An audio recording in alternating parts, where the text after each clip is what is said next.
Business with a servant's heart. Welcome to the podcast. Inspiration, motivation takes. Listen to the podcast. We're all about to talk about life. Our guests will share their life story. We want you to success in life and business. We're ready and we will start shortly. We're gonna talk about life. We're going to speak on business. You're gonna shine bright. We are going to witness. Business with a servant's heart. With hosts Steve, Ramona, and Ray. Inspiration, education talks. Listen to the podcast.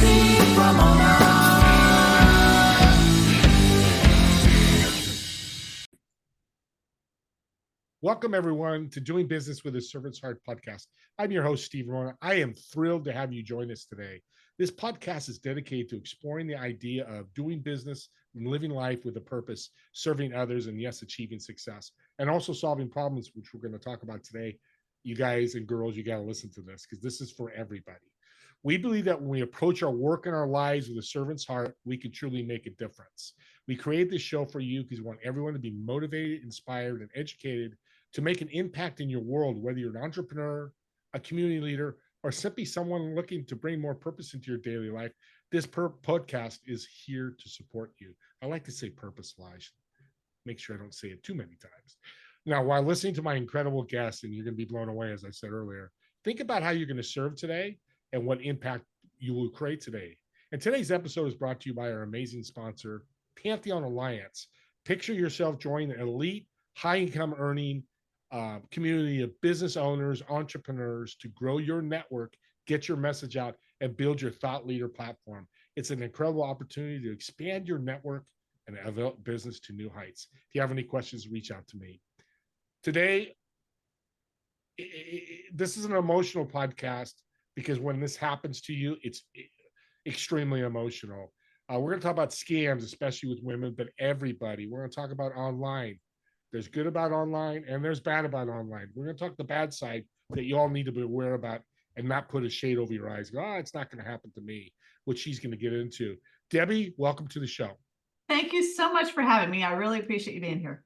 And first thing, yes, and thank you for your service. I want to say that.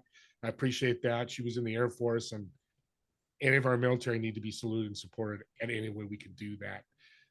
Let's talk about scams. Let's talk about how you got started, because I think your background is really important to tell you why you're an advocate now. Absolutely, Steve. Well, in 2010, I'm just like everybody else. My background is I should never have been a victim to scam. I was in the Air Force. I was a senior manager for banks. I was a paralegal. I had a really good background.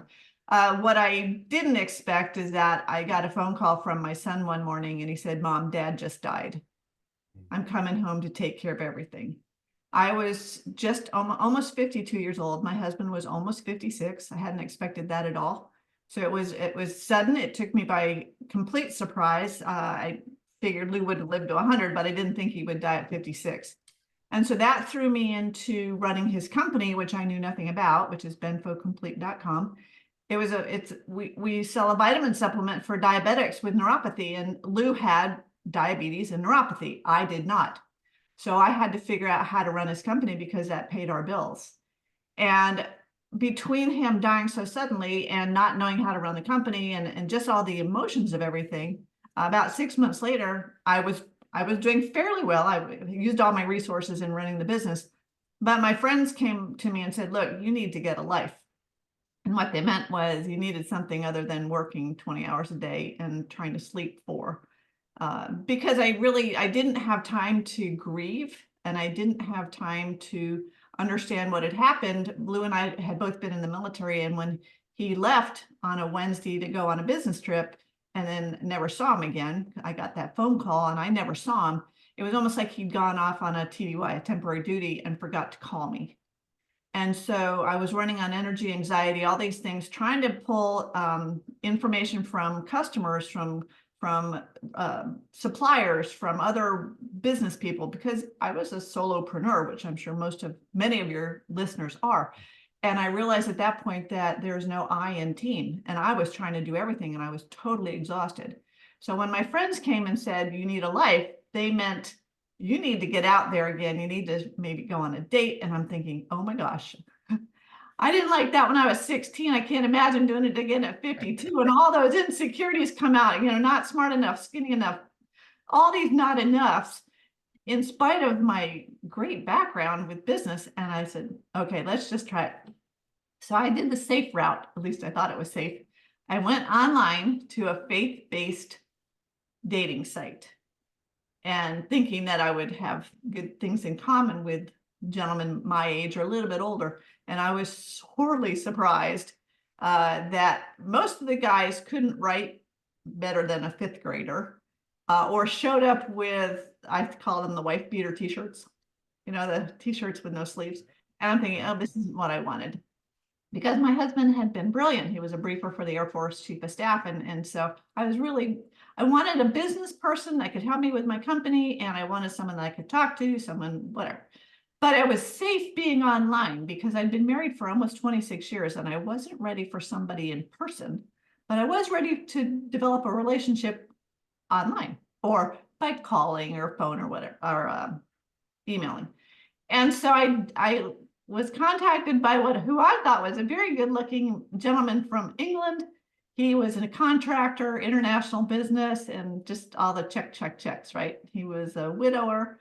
And this is interesting. I found the guys that were widowed were a little bit different than the guys that were divorced because not put it politely, but they came without baggage, right? Like me, because my spouse had died and I had all good things to remember at the time. And so it was a different feel.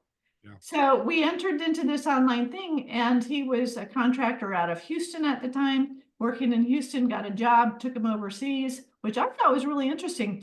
It was a 2-year relationship. And we talked about business. We talked about my company, his company, our families, our experiences. And we were building this fun relationship. And it was mostly through Yahoo Chat, which I'd never been on before. That was high tech back then. But it was instant messaging. And we wrote for hours. After 2 years, I had 4,000 pages of journal entries, which I cut and paste. So I was building what I thought was a legacy for the family and a legacy for whoever wanted to know how we got together. Little by little, again, part of this looked like a business relationship. And I knew from owning a company that you don't always get paid until the job's done. And so he was running into some problems overseas. He went from Houston over to Malaysia, was moving some hardwood trees from Malaysia to India. Side note, I had investments in hardwood trees in Costa Rica, which he didn't know about, but I was able to understand a little of what he was doing because of my investments. Well, when the things started to happen, it was probably a couple of weeks when he wanted me to help him out the first time with a power of attorney. I met his lawyer online. I got to know his sister, his son. I mean, it was this whole family relationship was being built over a couple week period of time. And when he asked me to help him out with a power of attorney, because presumably he was going to get paid, was coming here to the States, bringing his family over, and we needed to set up some banking accounts and whatever here. I went back to my paralegal days and thinking, I know how to do power of attorneys. That's no big deal. It started to get expensive though, because now it was an international power of attorney. I didn't know that there was a difference. Yeah. There was, and that was the first time he'd asked me to help him out with money. And the only time we really had not an argument, but a tiff, because I'm one of those damn Yankees. I don't give money away to just anybody. And he wanted me to send him money through Western Union. Well, as a former banker, I'm thinking, why in the world would I do that? Seems kind of weird, scuzzy. But I didn't, anticipate fraud. And so I did it. I went to the local grocery store and I did it. And it was interesting because they did ask me, do you know this person? Well, by then he was a friend, right? And I knew him, even though I'd never seen him in person. And that started off the 2 years worth of relationship, sending him money to help him with the business so he would get back here sooner. And I know a lot 10 years, 12 years later than I knew back then, because again, I went into all that not ever hearing of fraud in a dating site, especially a faith-based dating site.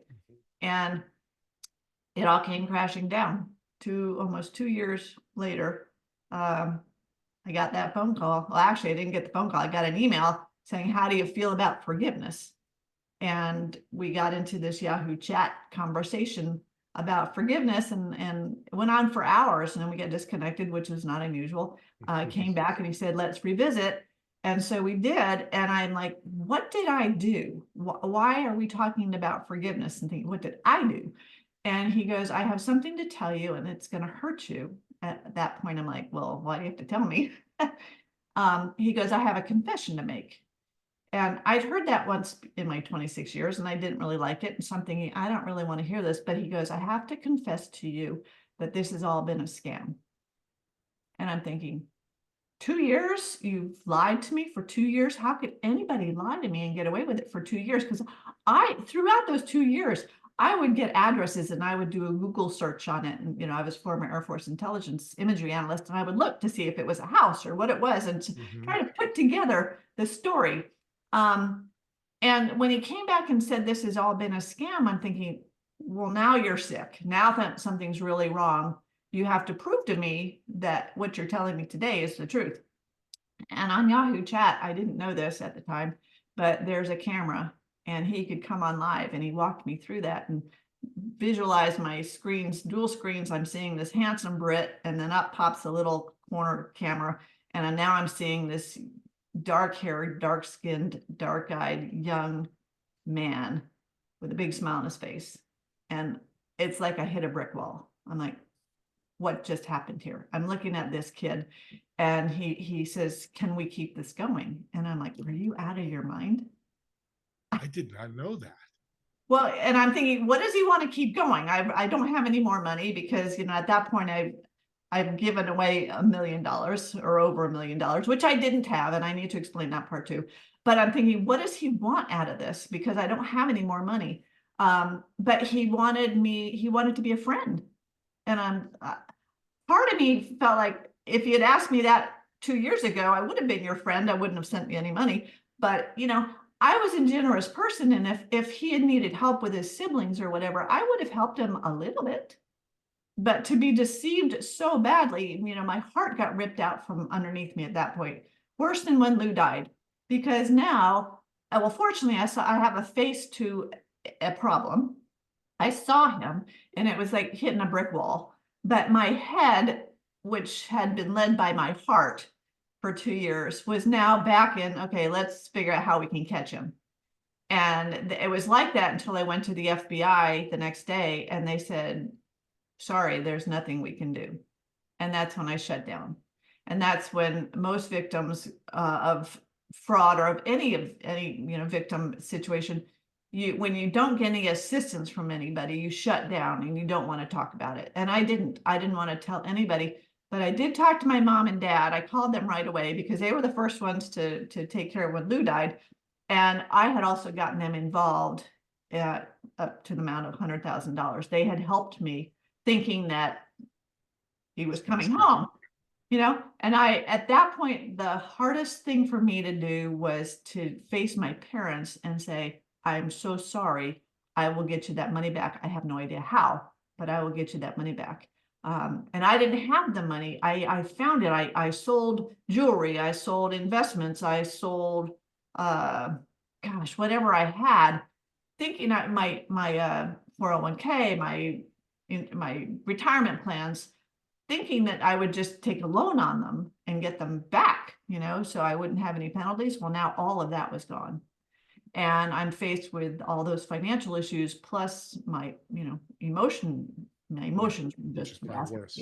The emotions are probably worse. Oh, and what's interesting with the story, I'll let you continue, is you're an expert. You're an expert in the military in this. And that's why I say if it's going to happen to you, it's going to happen to anybody, right? Well, right. And it's not going to happen to me. I mean, I work with a lot of victims and their families now.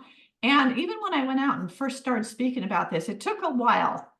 for me to open up again. And it wasn't until I realized it wasn't about me anymore. It was about the person that is sitting beside me, that I know something's wrong, but she or he will not talk about it. And you don't talk about it until you realize there's somebody else out there that's been through it. And then it's like this comfort zone. We're like, okay, so I'm not going to get judged by this person. There's no victim blame because they understand what I'm going through. And that's what I had to do when I realized that. When I first told a couple of friends what had happened, they're like, well, you have to tell your story. I'm thinking, no. They said, one girl said, my mom had been taken for $80,000 and never did anything about it. Another girlfriend had been in a Ponzi scheme twice and didn't know how to talk about it. And another had been in a relationship in person, but it turned out that the guy had another family up north. And I'm thinking, oh my gosh, this is, I used to say if you haven't seen the whites of their eyes in 2 weeks, then it's a scam. But now you can be scammed in person. So you just have to be really careful. But the point is, it can happen to anybody at any time. I wasn't some desperate old woman, needing love. I was very well educated, well financed. I was just, it was the perfect storm. I met someone and they are expertly trained. The scammers, they're criminals. They are financial fraud criminals, organized crime. They know what to say. They've got playbooks. It's called phishing for a reason, because they don't need one person and $1 million. They need 1 million people with $200 or $250. Or if they can't get one person, they just go next and they go on until they catch that person and fish them and snick them in the hook, and away they go. Let's talk about, I really want to get into what's happened. You had a horrific experience, but you've learned from it. Now you're helping and supporting other victims. Talk about what you're doing now. Right now, actually, I'm the chairman of the board of directors for the organization called SCARS, which is the Society of Citizens Against Relationship Scams. We're one of the only organizations in the world that works with victims of online financial fraud. There are a lot of security people out there working on programs and whatever for banks, but we're one of the only ones that actually deals with the recovery of victims, because 3 out of 100 victims report. So there's trillions of dollars being shipped across the world. And if only 3% are reporting, think of the dollar amount that's going out of the countries, right?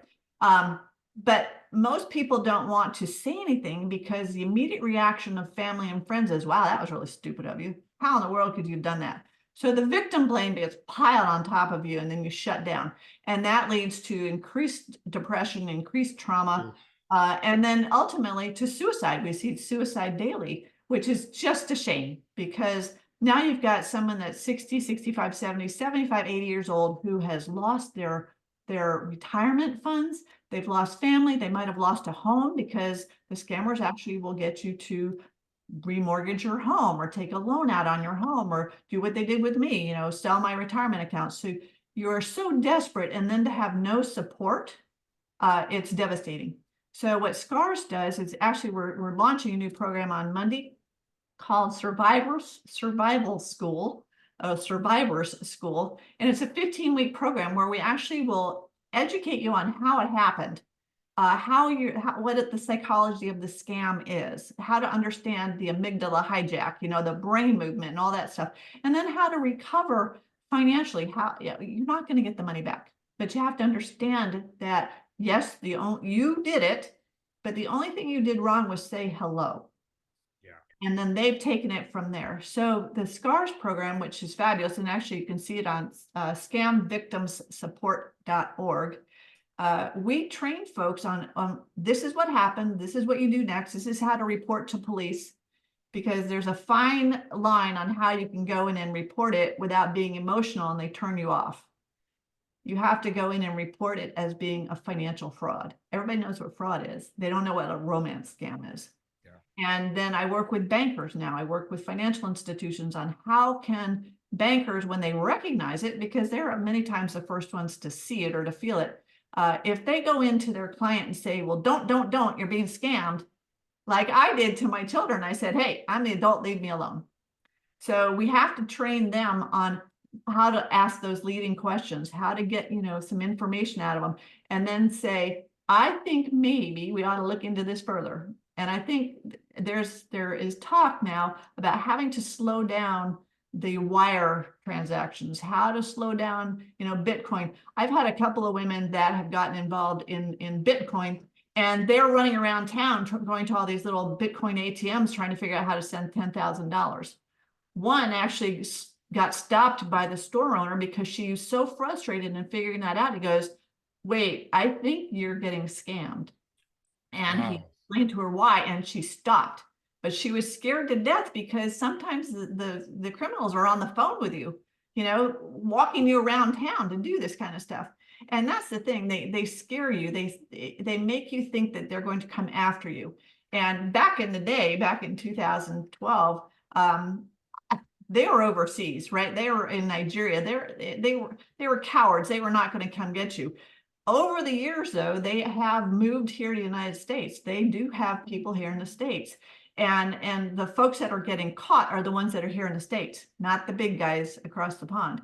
But when you run out of money and you're so still entrenched in that heart relationship, then they move you to become what we call a money mule, where they're sending money to you now for you to pull it out of your bank accounts to send it back to them. Or they're having another woman or another man send you money. I had a woman that did that here in South Florida. English is her second language. This guy said, "I'm sending you money, check your bank account." It happened to be a Social Security check from another woman in Arizona. She didn't understand what it was. She was being instructed to go in and withdraw that money, turn it into Bitcoin, send it to me. So now she's got the bank coming after her, Social Security coming after her, the state of Florida, because she was on subsistence, levels here.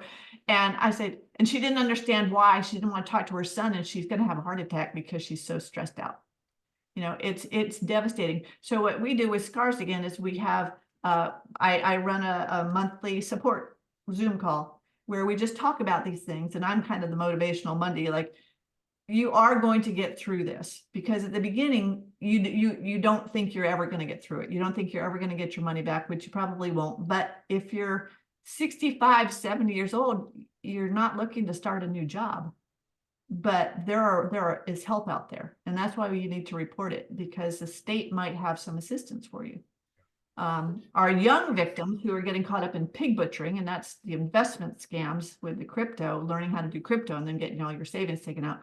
They're pretty angry. Those millennials and younger are pretty angry victims. They do have more time to recover, but they go in it thinking, well, I've grown up on the internet. I know everything about this. And we are too fast in clicking or accepting what we see. Like, you and I have never met in person. I trust you that you are who I see. But especially with AI right now, you never know who you're talking to. You never know who you're seeing and whatever. So if you don't know somebody, here's my do not send money. I mean, my kids told me that on and on and on, but I was like, I know him. I trust him. I believe him. I don't know, trust, believe anybody that I see online anymore. And that's tough because our age group, we're very trusting. We have big hearts, like your show. We serve with hearts, our heart. We want to help people that have had issues. They know that. They will get us and suck us in. Suck you in. And it's scary because you just said it. I'm less trusting now. When these crimes happen, it just makes people so disengaged from other people online because and it's understandable. I understand why you're doing that because of what you went through. And that's, I think, is a big part of this too, is it's changing the online world probably to the negative. And that's unfortunate. But we talked earlier about prevention. People don't want to listen because they don't think it's going to happen to them. Yeah. And they want to know what's going on after it happens, and then it's too late. I have so many women that have come in and say, I heard your story. I wish I'd heard it before. Yeah. But the media gets a hold of this and they just want the $1 million. They want that suck moment, And I was like, that's not the point. The point is it could be $1, it could be $1 million. It could be, I have a friend, she lost $2.5 million. She'd retired. She was 70 something years old, had put a lot of money away, but had never gotten married. She was so excited about a relationship at that age. And then she lost it all. She can't tell her friends what happened. She can't go out for dinner with them. It has completely changed her life and the family members. It's not just you. The victim becomes your family, your community. Everybody around you is a victim to this. And it's very difficult to stop. So we have to prevent it from happening in the first place. But And I think the other thing is the public service announcement is maybe all of them never get their money back. So when you get into it, the money's gone. Now you got to, so if that doesn't help prevent you from thinking about it, well, it's because like, I don't want to lose my money. Good, don't do it. So that's it. you're not thinking that at the I time know. because That's the tough part. you've fallen in love with what you thought. But I'll talk to people. I say, hey, would you give $1 million to a man that you don't know that's sitting on the side of the street? No.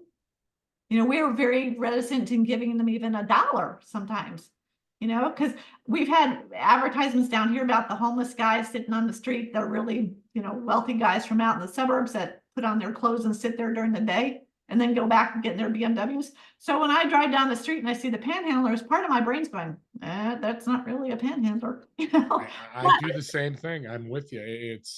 And media is not your best friend. So that's the other thing. No. Don't listen to everything in media, and social media says both of those sides are not helpful. We're getting to the end here. Yes, sir. So we've got this out. I want to bring you back to talk more about this, but somebody listening or has a friend or them have been scammed.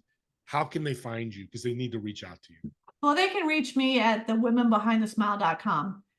It's actually, I email and I will chat briefly with victims. And I've talked to family members because this is not just single men and women. I have husbands that have contacted me because their wives were playing words with friends online, or they were in some sort of group chat on Facebook Messenger. And they call and they're just beside themselves because the wife wants to sell the house. She wants to take a mortgage out on, or a second lien out on something. And or she's selling all of her jewelry. And what do I do? And it's legally, it's very difficult if you don't catch it quickly. So if they have to write to me at Debby, Debby at thewomanbehindthesmile.com. I typically answer. Now, if they're a victim, I will answer them immediately, but then get them involved with SCARS, and now get them involved in the survival school, because it's a very positive way to move forward, and you're with other people that have been through it, which is the key. So, but romancescamsnow.com is the encyclopedia of everything you want to know or didn't want to know about relationship scams. It's an incredible website. Resource. Beautiful. Incredible resource. I'll put those in the chat. I'll get those from you on that chat here. I'm thinking Super. online in the show notes so people can access it. And I like to end with this question. It's a very unique, get to learn about Debby a little deeper. So you're walking into a restaurant, you've got a table of 4 reserved. You're sitting at one chair. The 3 other chairs, I want to know who you're going to occupy them with, dead or alive, and why. But I think the most important question is, what food would you order as well? Well, the people I would get right at the moment are my mother and dad, who are 89 and 94, and my husband. I remarried. So it'd be the 4. True. And what would I get to eat besides peanut M&Ms? You can have as a dessert. That's your dessert. I love peanut M&Ms, but CJ and I really enjoy chicken parm. Oh, I want to be the 5th chair at that table. I love chicken parm. Oh my God. A good garlic roll. And audience, she just said it, and she kind of was humble about it, but she's remarried. She's built her life back. She's the perfect servant's heart. I love her so much. Please take this episode as serious. All my episodes are serious, but this is a serious one where we can really help people and have that servant's heart to others. So please reach out to her, comment on the YouTube channel. If you have a comment, I'll get to her. If you can't find her, reach out to me, because I want this door open, and let's help as many people as you can. Be that servant. You hear something like this, get them to Debby and her team, and let's see how we can help them. Don't forget my TV show, Together We Serve, every Friday, 2 p.m. Pacific, 5 p.m. Eastern. And, me and Debby, thank you so much for watching, especially this episode. This is a serious episode. And I keep saying that, but when I first met her, I was in tears when I got off. I've never told you this, because this stuff can be fixed, can be stopped, can be prevented. It's probably the best word. So help us, me and Debby, to help others do this. And we'll look for, and Thank you for watching and listening to this podcast. Getting emotional here. And we'll see you on the next episode of Doing Business with a Servant's Heart. Thank you all for watching.